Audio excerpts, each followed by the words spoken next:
সুপ্রিয় চাকরি প্রত্যাশী, আমরা বিগত সালের প্রাথমিক শিক্ষক নিয়োগ পরীক্ষার প্রশ্ন সমাধান নিয়ে কথা বলবো।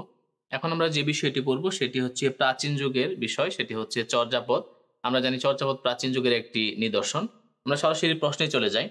বাংলা ভাষার প্রথম কবিতা সংকলন কোনটি? আমরা জানি যে চর্যাপদ হচ্ছে এক ধরনের কবিতা সংকলন বা গানের সংকলন এবং এটি হচ্ছে প্রাচীন যুগের একমাত্র নিদর্শন। সুতরাং অবশ্যই উত্তর হবে চর্যাপদ।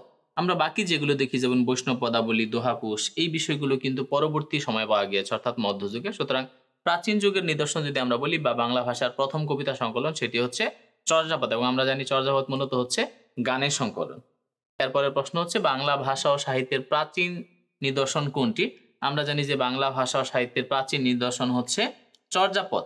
বাকিগুলো যদি আমরা দেখি যেমন মহাভারত, রামায়ণ, জঙ্গনামা, এগুলো কিন্তু আসলে প্রাচীন যুগের কোনো নিদর্শন না, অর্থাৎ জঙ্গনামা যুদ্ধ সম্পর্কিত যে বিষয়, এই বিষয়গুলি নিয়ে রচিত হতো, সুতরাং এটা কিন্তু মধ্যযুগের বিষয়।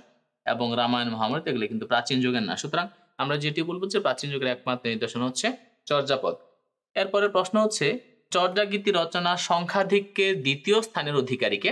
আমরা যদি একটু দেখি যে ভুসুকুপা একজন বাঙালি কবি ছিলেন, কারণ একটি চর্যাপদের চরণ হচ্ছে এরকম, আজি ভুসুকু বাঙালি বইলি, অর্থাৎ আজকে ভুসুকুপা নিজেকে বাঙালি বলল এবং এই জন্য বলা হয় চর্যাপদের বাঙালি কবি হচ্ছে ভুসুকুপা। এবং ভুসুকুপা 8টি পদ রচনা করেন এবং এটা ছিল চর্যাপদের দ্বিতীয় সর্বোচ্চ। এবং কান্নপা হচ্ছে 13টি পদ রচনা করেন। এজন্য যদি প্রশ্ন আসে যে চর্যাপদের সবচেয়ে বেশি পদ কে রচনা করেন, চর্যাপদের সবচেয়ে বেশি পদ রচনা করেন কান্নপা। কতটি রচনা করেন? 13টি। কিন্তু দ্বিতীয় সর্বোচ্চ যদি আমরা বলি সেটি হচ্ছে 8টি, যেটি রচনা করেন হচ্ছে ভুসুকুপা।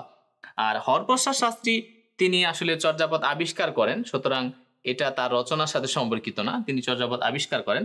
সুতরাং অবশ্যই উত্তর হবে ভুসুকুপা। এরপরের প্রশ্ন হচ্ছে নিচের পংক্তিটি কার রচনা?